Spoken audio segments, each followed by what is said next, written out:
এতক্ষণ আনন্দ আর সুরে মজে থাকা বসার ঘর নিমিষেই কেমন থম ধরে গেল। স্বার্থর আচমকা কাণ্ডে হতবিহ্বল সকলে। প্রত্যেকে অবাক চোখে চেয়ে রইল কিছুক্ষণ। এরপর এক দফা মুখ দেখা দেখি রেহিনুমা অস্থির হয়ে পড়লেন। ওভাবে ওভাবে মেয়েটাকে নিয়ে গেল কেন আপা? অয়ন বলল। আমি দেখছি। উঠতে নিলেই হাতটা চেপে ধরলেন জয়নব। দরকার নেই, ওদের বুঝে নিতে দাও। ওদের ব্যাপার কবে হলো? জয়নব পুরো কণ্ঠে বললেন। দাদুভাই, নো মোর আনসমেন্ট। বসে থাকো চুপ করে। বাড়ির সব থেকে বয়োজ্যেষ্ঠা নারীর উপর কথা বলার অভদ্রতাটুকু অয়নকে দিয়ে হলো না। অনিচ্ছায় অনীহায় বোম মেরে বসে রইল সে। মনে হলো কোথাও না কোথাও আজ বড্ড বাড়াবাড়ি হয়ে গেছে। তুষি ভাইয়াকে যেভাবে দেখছিল, আবার ভাইয়াও তুষিকে যেভাবে নিয়ে গেল, তাতে কি কোনো বিশেষ ইঙ্গিত দিচ্ছে? অয়ন মুহূর্তে মাথা ঝাঁকায় ভাবে। না না, হয়তো তুষির প্রতি অবসেশন থেকে ও উল্টাপাল্টা ভাবছে।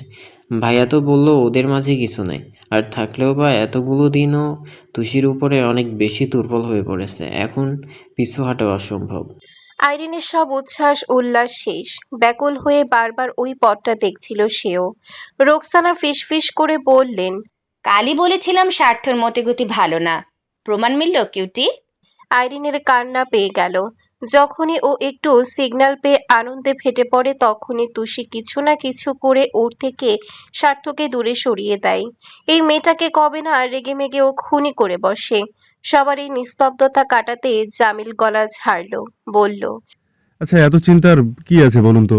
হাজবেন্ড তার ওয়াইফকে নিয়ে গেছে, নিশ্চয়ই দে নিডস কোয়ালিটি টাইম। ছাড়ুন ওদের, চলুন আমরা আমাদের কথা বলি। নাসির বললেন।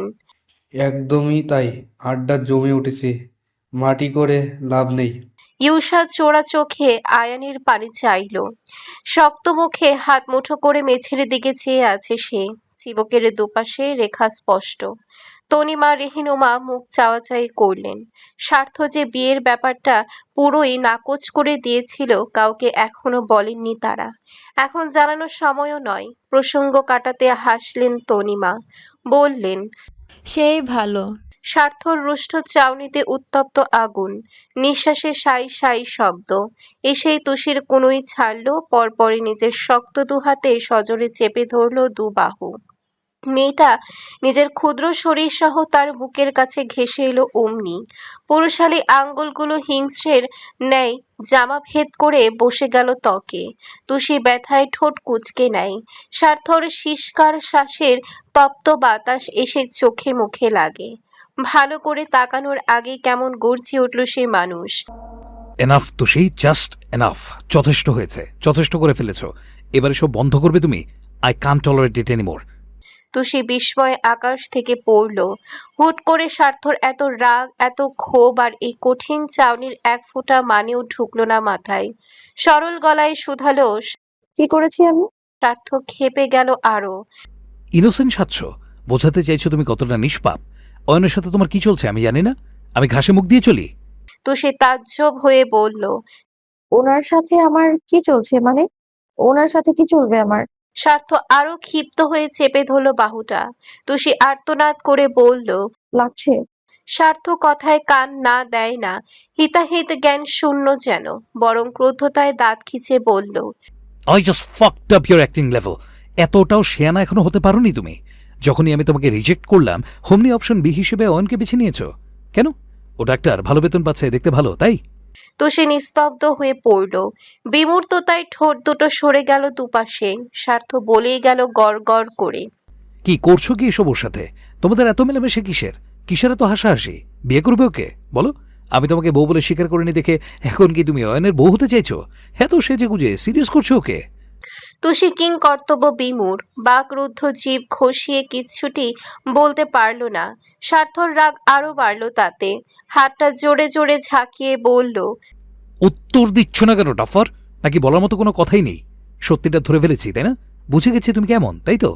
তুষি ফ্যাল ফ্যাল করে চেয়ে রইল, তাও শুধু ঠোঁট জোড়ার সময় নিয়ে নাড়ল।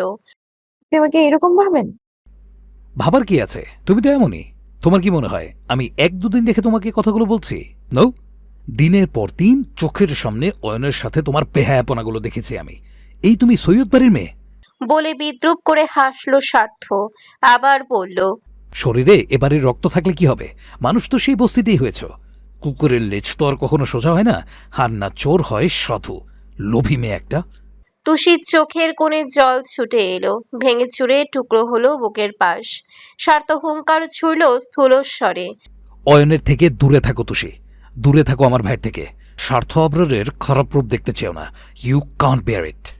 স্বার্থ থামলো, শ্বাস নিল, ধাক্কা দেওয়ার মতো করে ছাড়লো ওর বাহু জোড়া। পিছু ঘুরে হাঁটা ধরবে তুষি মুখ খুলল সবে। খুব মৃদু গলায় বলল, অনেকক্ষণ বললেন, ভদ্র মেয়ের মতো শুনলাম সবটা, এবার আমাকেও কিছু বলতে দিন। ঘুরে চাইলো স্বার্থ, ভ্রু উঁচিয়ে বলল। এখনো তোমার বলার মতো কথা আছে? তুষি ঠোঁট টেনে মলিন হাসলো, দীর্ঘশ্বাস ফেলে হাতের তালুতে মুছলো কার্নিশের জলটুকু, বলল, আপনি একদম ঠিক বলেছেন। আমি আসলেই লোভী, আমি আসলেই কুকুরের লেজের মতো বেহায়া। না হলে প্রথম দিন থেকেই আপনার এত অপমান অসম্মানের পরেও আপনার প্রতি আমার সম্মান বেঁচে থাকে আবার। স্বার্থর চেহারা ঝিম মেরে গেল, টান টান হলো ভ্রু দুটো। তুষি এসে ওর মুখোমুখি দাঁড়ায়, চোখে চোখ রেখে বলে, আপনার যদি মনে হয় আমি অয়ন ভাইয়ের সাথে হেসেছি মানে তাকে বিয়ে করব বলে হাত করছি, তাহলে তাই। আপনার যদি মনে হয় আমি অয়ন ভাইয়ের বউ হতে চাইছি কারণ তার আপনার থেকেও বেশি টাকা পয়সা আছে, তাহলেও তাই। আপনি যদি আপনি যা যা বলছেন সবটাই সত্যি, সবটা ঠিক। কিন্তু তাতে আপনার কি? আমি কি করেছি, কি করছি, কি করব, সেসব তো আমার সিদ্ধান্ত। আপনি এ নিয়ে আমাকে কথা শোনানোর কে? হু আর ইউ মিস্টার স্বার্থ আবরার? স্বার্থ হতবাক হতবুদ্ধি। প্রথম দিন দেখা হওয়া সেই মিনমিন করে ভুলভাল ইংরেজি বলা মেয়েটার কণ্ঠে আজ প্রচন্ড তেজ, গরিমা তার চোখে মুখে। স্বার্থ স্তম্ভিত আওড়ালো, তুমি আমার নাম ধরে ডাকছো? ডাকছি, কি করবেন? নাম ধরে ডাকার জন্য নিশ্চয়ই জেলে ভরা যায় না। তাও তো যথেষ্ট সম্মানের সাথে ডাকলাম, কিন্তু আপনি কোনো সম্মান পাওয়ার যোগ্যই নন। আগুন চোখে হুঙ্কার ছুড়ল স্বার্থ। তুষি, কি তুষি? আপনি তো নিজেই বলছিলেন আপনার আমার বিয়ে হয়নি, আমি আপনার কেউ না, আপনিও আমার কেউ না। তাহলে এখন আমাকে নিয়ন্ত্রণ করছেন কিসের জোরে? কেন আমাকে নিয়ে মাথা ঘামাচ্ছেন আপনি? স্বার্থ দাঁত চিবিয়ে বলল, আমি তোমাকে নিয়ে মাথায় ঘামাচ্ছি না। You just go to hell. Ayan আমার ভাই, আমি আমার ভাইয়ের জন্য বলেছি। আজ তুমি আমাকে ভালোবাসবে, আমি রিজেক্ট করলে গিয়ে অয়নকে ভালোবাসবে, এসব তো চলতে পারে না। আপনাকে কে বলেছে আমি আপনাকে ভালোবাসি? আমি বলেছি কখনো? স্বার্থ সচেতন চোখে চাইল, থেমে থেমে বলল, মানে ভালোবাসো না? তুষির স্বর পাথর সম। না। তাহলে কাগজে সেদিন কি লিখেছিলে? ওখানে কোথাও আপনার নাম লেখা ছিল? স্বার্থের কথা হারিয়ে যায়, বিমূর্ত চেয়ে থাকে কিছু পল। তার মানে আমার সন্দেহই ঠিক। হ্যাঁ। স্বার্থ উত্তেজিত হয়ে বলল, এর মানে ইউ লাভ অয়ন। সেটা আপনাকে বলতে বাধ্য নই। You can't do this Tushi. বাড়ির সবার চোখে আমরা এখনো স্বামী স্ত্রী। অয়নের ভালো মানুষের সুযোগ নিয়ে তুমি ওকে এইভাবে ঠকাতে পারো না। তুষি গলার জোর বাড়ালো, স্বামী স্ত্রী? কারা স্বামী স্ত্রী? মানি না, এতদিন আপনি মানেননি, এবার আমিও মানি না। মেয়েটার চোখ ফের টইটুম্বুর হয়ে উঠল, কণ্ঠ ভেঙে এলো কথা বলতে গিয়ে। আপনার মতো একটা নোংরা মানসিকতার লোক আমার স্বামী হতেই পারে না, যে কোনো কিছুর বাছবিচার না করে নিজের ছোট ভাইয়ের সাথে একটা মেয়েকে জড়িয়ে এত বিশ্রী বিশ্রী কথা ভাবতে পারে। সে কতটা নিচু মনের আমি তো শুধু ভেবেই অবাক হচ্ছি। স্বার্থ চোটে কিছু বলতে গেলেই কথা কেড়ে নিল তুষি, মুখের সামনে আঙ্গুল তুলে বলল, আপনি নিজের সীমায় থাকুন, আমার সিদ্ধান্ত আর আমার মধ্যে নাক গলানোর অধিকার আমি আপনাকে দিইনি। তাই আমার জীবনে অয়ন আসবে না কে আসবে আর সেটা আমি বুঝবো। এসবে আপনি আমাকে নিয়ে কি ভাবলেন না ভাবলেন আমার আসলে তাতে কিচ্ছু যায় আসে না। যে আমার কাছে কোনো মানেই রাখে না তার ভাবনা দিয়ে আমি কি করব? আমার তো এখন আপনার মুখ দেখতেও রুচিতে পাচ্ছে, ছি। স্বার্থের বক্ষতালু অবধি পুড়ে ছাই হয়ে গেল।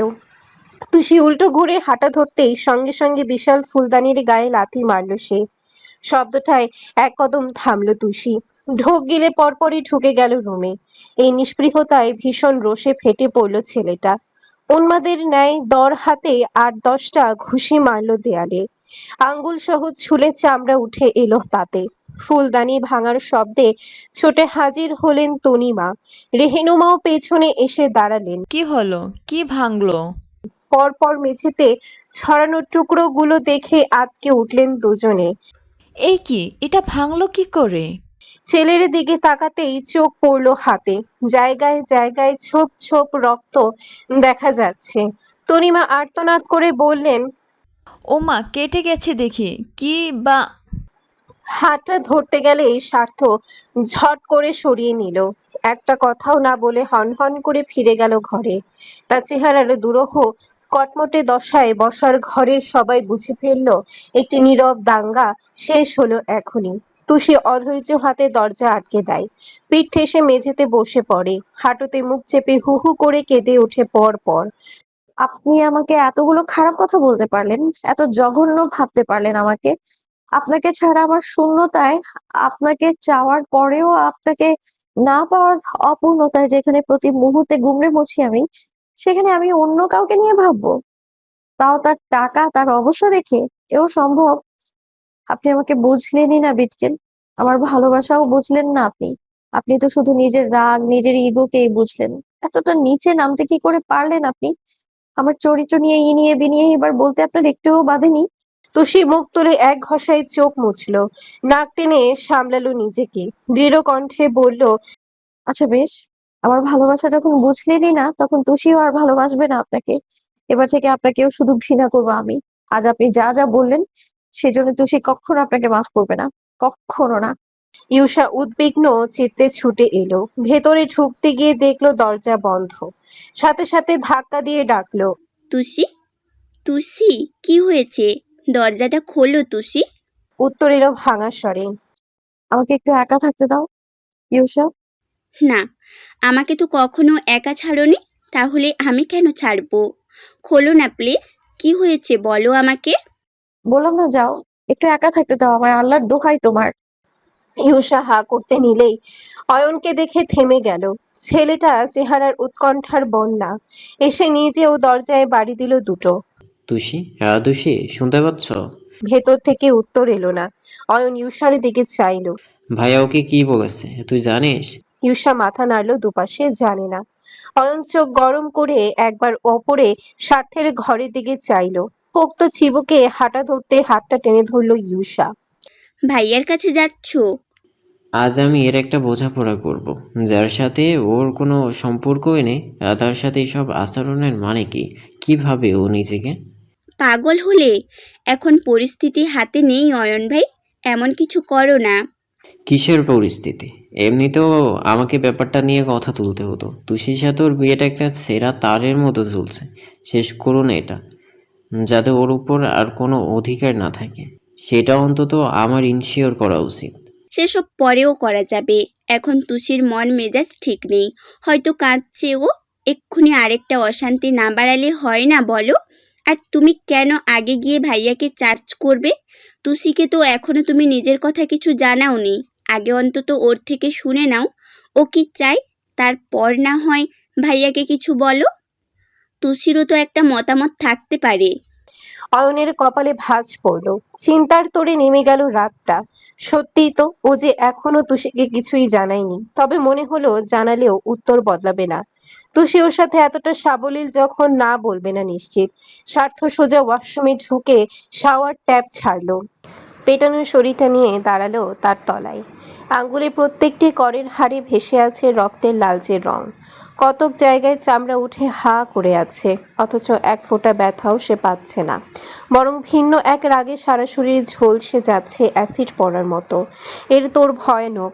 ট্যাপের ঠান্ডা জল শুকনো শার্ট থেকে শুরু করে পকেটে থাকা ফোনটা অবধি ভিজিয়ে দিলেও ওই জ্বলন পোড়নের চেটেপোটাও কমিয়ে দিতে পারল না। ছুলে যাওয়া হাতটা দেয়ালে রেখে মাথা নুয়ে দাঁড়ালো স্বার্থ। দৃষ্টিতে বারুদ, ক্ষুদ্র চোয়াল, বলিষ্ঠ দেহ থরথর করছে ভীষণ ক্রোধে। নিঃশব্দে কিছুক্ষণ মেঝের টাইলসেই চেয়ে রইল সে। হঠাৎই ঠোঁটের কোণ তুলে হাসলো একটুখানি, দাঁত পিষতে পিষতে ভাবল, স্বার্থর জেদ, স্বার্থর ইগো সম্পর্কে তুমি জানো না তুষি। খুব বড় ভুল করলে আমাকে কি বিয়ে। এবার যতক্ষণ না তুমি আমার জন্য কেঁদে অস্থির হবে, মাফ চাইবে আজকের বেয়াদবির জন্য, ততক্ষণ অবধি সৈয়দ ইয়াসির আবরার স্বার্থ তোমার দিকে ফিরেও তাকাবে না। And this is my promise to you babe. ঘরের পরিবেশে একটা থমথমে হাওয়া বয়ে গেল আজ। আর কোনো হাসি মজা কিচ্ছুটি হলো না। রাতে খেলো না তুষি, স্বার্থ এলো না নিচে, না খেলো অয়ন আর না খেলো ইউষা। শুধু আইরিন দুটো দানা মুখে তুলে শুতে চলে গেল। চিন্তায় তার মর্মর দশা, দোটানা মাথা জুড়ে। স্বার্থ তুষির মধ্যে যদি গুরুতর কিছু হয় তাহলে ভালো, কিন্তু ওই গুরুতর কিছু ঘটবেই বা কেন? ওদের মধ্যে তো গভীর কিছু নেই, আর যাদের মাঝে গভীর কিছু নেই তাদের মাঝে আইরিন ভাবতে গিয়ে পাগল হয়ে যায়। কোনো রকম চোখ বুজে ঘুমানোর চেষ্টা করে, কিন্তু না, যতবার চোখ বন্ধ করছে স্বার্থ তুষিকে টেনে নেওয়াটাই ভাসছে পর্দায়। ও বিরক্ত হয়ে উঠে বসলো, ছাদের দিকে মুখ তুলে ভাবলো, একদিকে মিরাকেল হতে পারে না যাতে স্বার্থ ভাইয়া পুরোপুরি আমার হয়ে যায়? জামিল অনেকক্ষণ অপেক্ষা করছিল স্বার্থ নিচে আসে কিনা। এলো না, ফোনও ধরলো না। ওকে ধরে বেঁধে রাতের খাবারটা খাইয়েছিলেন তনিমা, সবাই আজ থেকে যেতেও বলল। কিন্তু জামিল এসেছিল সোজা এয়ারপোর্ট থেকে, এখনো নিজের বাসার মুখ দেখেনি। সবার থেকে বিদায় নিয়ে চলে গেল তাই। তারপর সেই রাতটা কাটলো কোনো রকম। বাড়ির প্রত্যেকেই ঝুলে রইল বিস্তর দ্বিধাদ্বন্দ্বের মাঝে। স্বার্থ তুষিকে ওভাবে কেন নিয়ে গেল, ওদের কি কথা হলো, আর কেনই বা দুজন এমন রুমে খিল দিয়ে রইল, কারো কাছে কোনো উত্তর নেই। কেউ চাইলেও না ঘাটাতে, কারণ সবার চোখে ওদের বিয়ের মানে আছে। মন থেকেই তো তারা মেনে নিয়েছিলেন। স্বার্থ গায়েগুই না করলেই তো ধুমধাম করে সহিমতে বিয়ে হতো আবার। তাও হুট করে মুখে সব বাতিল বললেই কি মন থেকেও বাতিল করা যায়? সকালবেলা সবাই খেতে বসেছে। শওকত, সাইফুল থেকে প্রত্যেকেই আছেন, শুধু নাসির বেরিয়েছেন একটা জরুরি কাজে। শওকত কালকের ব্যাপারে কিছু জানে না এখনো, তবে খেয়াল করলেন টেবিলে বসা মুখগুলো বড্ড শুকনো শুকনো লাগছে। এদিকে রেহেনুমা তখন তাকে তুষিকে ডেকেই যাচ্ছেন। রাতেও খায়নি, এখনো খাবে না। ইউসি তখনই ওকে জোর করে টেনে টেনে আনলো। পথে বারবার হাত ধরে মোচড়াচ্ছে তুষি। আমার খিদে নেই ইউষা, প্লিজ। তোমার জন্য আমিও রাতে খাইনি তুষি, এখন না খেলে এখনো কিন্তু খাবো না। তুষি এই যাত্রায় নিভে গেল। ওর দুঃখের জন্য তো আর ইউষাকে কষ্ট দিতে পারে না। চুপচাপ অন্ধকারে চেহারায় বসলো এসে।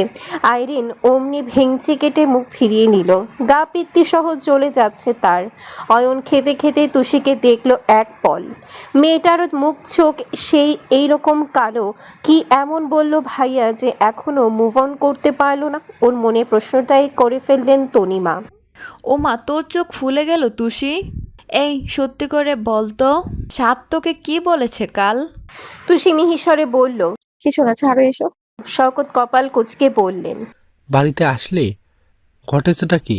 সবাই তো দেখছি মুখ চোখ অন্ধকার। রোকসানা ফোঁস করে শ্বাস ফেলে বললেন, আর বলো না ভাইজান, কাল তোমার ছেলে যে কি খেলা দেখালো। তারপর এক নাগাড়ে গড়গড় করে সবটা বললেন তিনি। সাইফুল বললেন, আহা থাক না, ওদের স্বামী স্ত্রীর ব্যাপারে কেন আমরা কথা বলতে যাচ্ছি? ওদেরও নিজস্ব কিছু বোঝাপড়ার দরকার আছে। তুষি বিমর্ষ শ্বাস ফেলে আওড়ালো। স্বামী স্ত্রী? অয়ন খুব সাবলীল গলায় বলল, কিন্তু ভাইয়া তো এসব চায় না চাচ্ছ। ও তো চাইছে না তুষির স্বামী হয়ে থাকতে। তাহলে বারবার এই কল সম্পর্কে ফ্যাসাদে ওদের জড়াচ্ছ কেন? স্যার তো চায় না মানে?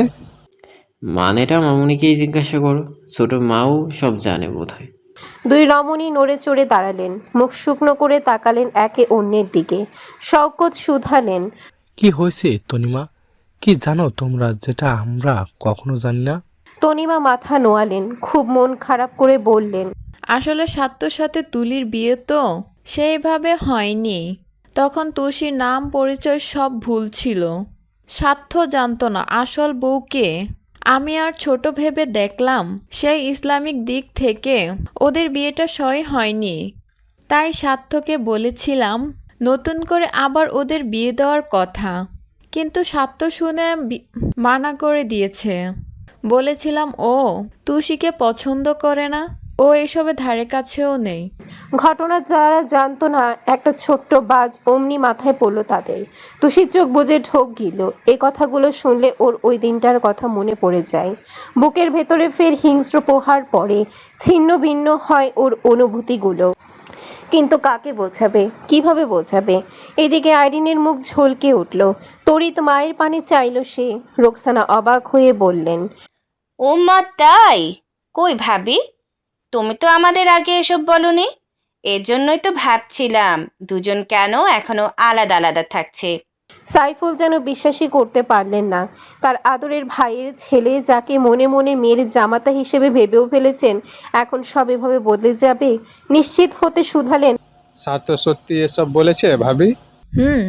ভদ্রলোকের মুখ কালো হয়ে গেল। একবার আর্ত চোখে তাকালেন স্ত্রীর পানে।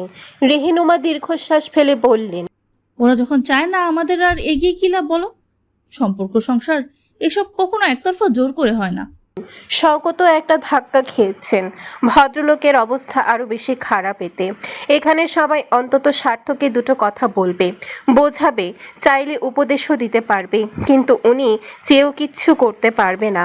অসহায় চোখে তুষির নত মুখটা দেখলেন তিনি। ইস, মেয়েটার চেহারাতে স্পষ্ট কি সাংঘাতিক কষ্ট পাচ্ছে। সবার নীরবতার মাঝেই রোকসানা আচমকা বলে বসলেন, আচ্ছা ভাইজান, বিয়ে যখন সহি হয়নি তাহলে তো স্বার্থকে এখনো ব্যাচেলার ধরা যায়, তাই না? জয়নব বিরক্ত গলায় বললেন, তুই হঠাৎ এসব নিয়ে পড়লি কেন? মা আইরিনের গ্র্যাজুয়েশন তো প্রায় শেষের দিকে, আজ বাদে কালো ওকেও তো বিয়ে দিতে হতো। তো এখন যেহেতু তুষির সাথে স্বার্থর বিয়ে ফের সব ল্যাটা চুকে গেছে, তাহলে এবার আইরিনের সাথে বিয়েটা দিলে তো হতো না? কি ভাইজান, আমি তো একবার বলেছিলাম তোমায়। তুষির মাথায় আকাশ ভেঙে পড়ল। থরথর করে উঠল পায়ের জমিন। পাশে বসে ইউষার হাতটা চেপে ধরল অমনি। ইউষা ফিসফিস করে বলল, শান্ত হও প্লিজ। ভাইয়া আইরিনকে একটুও পছন্দ করে না। ফুপি বললেই হবে নাকি? ভাইয়া শুনলেই রেগে যাবে। দেখো শওকতের মেজাজ খারাপ হলো। এসব কি এখন বলার সময়, তাও তুষির সামনে? রেহেনুমা সাইফুলও খুব বিষণ্ণ হয়ে পড়লেন, অথচ অয়ন স্ফূর্ত গলায় বলল, মাই গুডনেস, আইরিন আর ভাইয়া, মানে এই পিচ্ছি আইরিনকে আমি ভাবি বলে ডাকবো? আইনের মুখটা লজ্জায় লাল হয়ে গেল। তনিমা বললেন, এখন এসব নিয়ে ভাবছি না, এগুলো এখন ছাড়ো রোকসানা, পরেরটা পরে দেখা যাবে। রোকসানা নাছোড় বান্দা হয়ে বললেন, কেন ভাবি? আমার মেয়েটা তোমাদের কত পছন্দ করে, সব সময় এখানেই থাকতে চায়। দেখতেও আমার মেয়ে তুষির থেকে কোনো অংশে কম নেই। তুষি তো পড়াশোনা জানে না, কালচার জানে না, বড়দের সাথে কথা বলার ভদ্রতাটাও ওর নেই।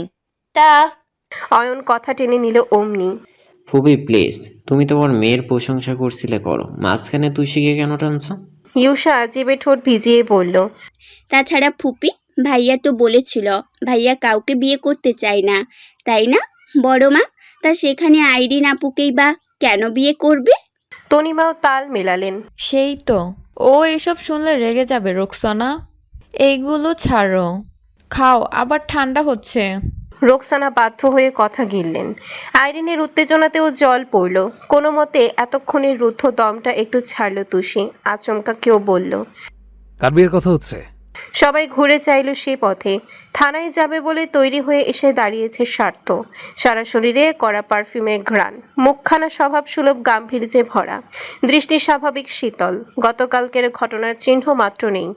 রোকসানা উদ্বিগ নিয়ে বললেন, তোমার বেটা, শুনলাম তোমার আর তুষির বিয়ে হয়নি। তুমিও নাকি এই সম্পর্কটা নতুন করে এগিয়ে নিতে নারাজ। তাই আমি ভাবলাম আইরিনের সাথে তোমার 4 হাত এক করলে কেমন হয়।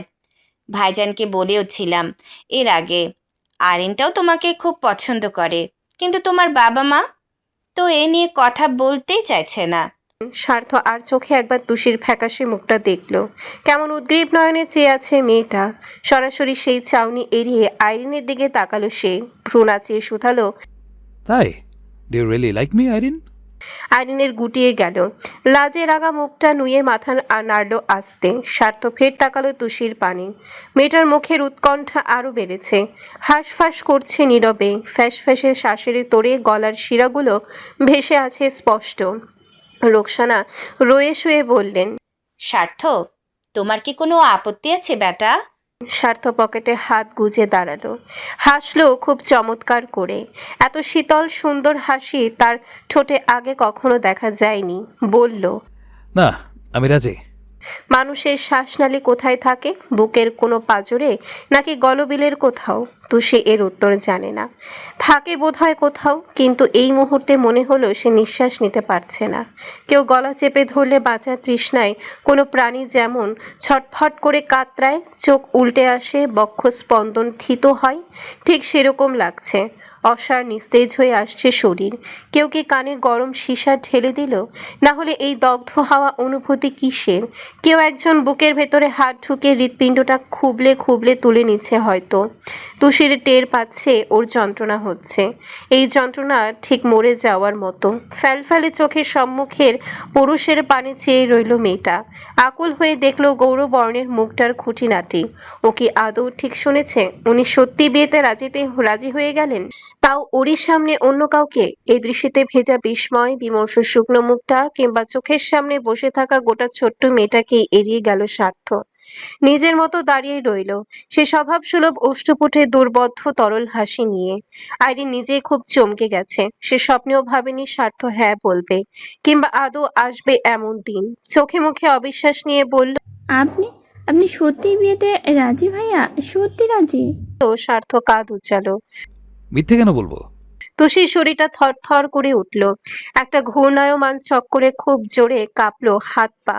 কিভাবে যেন গ্লাসে আঙ্গুল লেগে সেটা পড়ে গেল নিচে। কাচের গ্লাস কয়েক টুকরো হলো ভেঙে, সেই সাথে চুরমার হয়ে ভাঙল তুষির হৃদয়। একবার দুবার করে বর্বর হাতে কয়েকবার কেউ যেন প্রহার করলো, আর ঝনঝন করে ক্ষয়ে পড়ল সে। অথচ অটু শব্দ করলো না। স্বার্থর দিকে এতক্ষণ নিস্তব্ধ লেগে থাকা চোখ দুটো নামিয়ে আনলো আস্তে। এখনো কি করে শক্ত থাকবে? এখানে যে সবাই বসে আছে, এতগুলো মানুষের সামনে চোখের জলে কিভাবে বাঁধ সাজাবে তুষি? তিত্তির করে কাপা ঠোঁট জোড়া লুকানোরও কোনো উপায় নেই। না উপায় আছে ওর এই টালমাটাল শরীরে একটু রাশ টানার। গ্লাস ভাঙাতে সবার যেন হুঁশ এলো। যেমন হাঁ করে চেয়েছিল সকলে, একচোট নড়ে চড়ে উঠল। আসমা বেলচা ঝাড়ু নিয়ে ছুটে এলো কাচের ভাঙা টুকরো তুলতে। রোকসানার এত কিছুতে খেয়াল নেই। প্রচন্ড খুশিতে আত্মহারা হয়ে বললেন, বেটা বেটা তুমি সত্যি আইরিনকে বিয়ে করবে? অমনি না বলে চেঁচিয়ে উঠল ইউষা। রীতিমতো চেয়ার ছেড়ে দাঁড়িয়ে গেল সে। আর্তনাদ করে বলল, না ভাইয়া, তুমি এসব কি বলছো? তুমি কেন আইরিন আপুকে বিয়ে করতে যাবে? তুষির সাথে তোমার একবার বিয়ে হয়েছিল না? একটা মানুষের বিয়ে কয়বার হয়? হুম? তারপর হাঁসফাঁস করতে করতে তুষির বিষণ্ণ মুখখানা দেখল সে। মেয়েটা মূর্তির মতো বসে আছে, চোখের ভেতরে এক প্রস্থ জল। শুষ্ক ঠোঁটটা কাঁপছে ভীষণ গতিতে। ইউষার মাথা আরো ফাঁকা ফাঁকা লাগলো। আর কেউ না যেন জানে তুষি ভাইয়াকে কতটা ভালোবাসে। মেয়েটা ছোট থেকে কিচ্ছু পায়নি, না বাবা মায়ের ভালোবাসা, না একটু সুখ, না একটু স্বস্তি।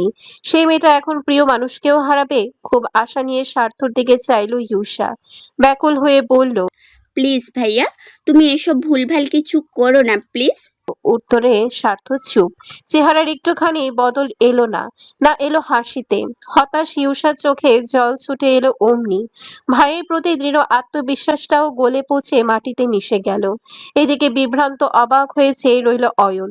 কি আশ্চর্য, ইউষা এমন করছে কেন? প্রশ্নটা করেই ফেলল সে। ইউষা, হোয়াটস রং উইথ ইউ?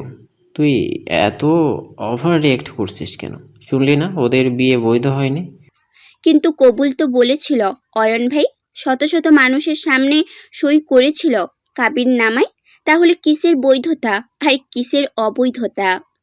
রোকসানা বিরক্ত গলায় বললেন, ইউষা, যা বোঝো না তা নিয়ে কথা বলো না। ছোট ছোটর মতো থাকো।